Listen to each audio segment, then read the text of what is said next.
প্রতিদিন একঘেয়েমি মাছ রান্না খেতে খেতে যেন আর ভালো লাগছে না, তাই আজকের মাছ রান্নাটা একটু অন্যভাবে করার ট্রাই করলাম। জানি না কেমন হলো, আর খেতে আমার কাছে অনেক বেশি ভালো লেগেছে।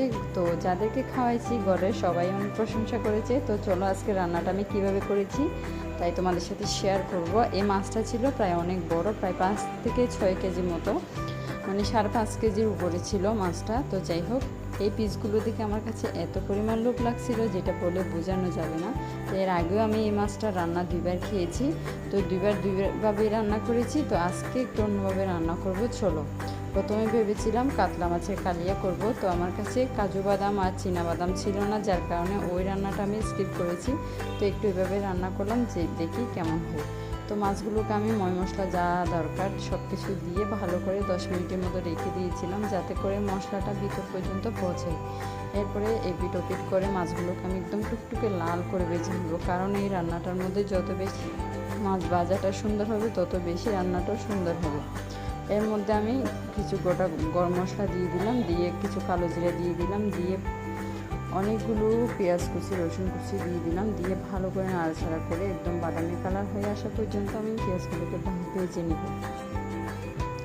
এরপর 2টা টমেটো কুচি দিয়ে দিলাম, কিছু কাঁচামরিচ দিয়ে দিব।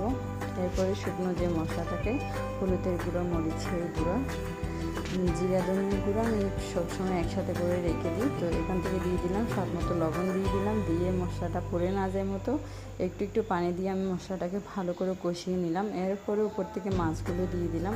এখন দেখো কতটা লোভনীয় লাগছে আমার রান্নাটা। আমার তো আবারও খেতে ইচ্ছে করছে, কোনো একদিন আবারও এভাবে রান্না করে খেয়ে নেব। তো যাই হোক, এপিট ওপিট করে মাছগুলোকে ভালো করে একটু মশলার মধ্যে কষিয়ে নিলাম। এরপর আরও একটু সামান্য পানি দিয়ে দিব, কারণ মাছটাকে একটু সিদ্ধ হতে হবে, যার কারণে আমি আরেকটু পানি দিয়ে ঢাকা দিয়ে মাছটাকে কিছুক্ষণ রান্না করে নেব।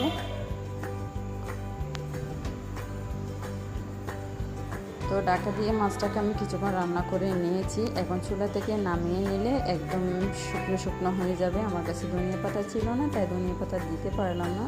তো কেমন হলো আমার এই রান্নাটা অবশ্যই তোমরা কমেন্ট করে জানাবে।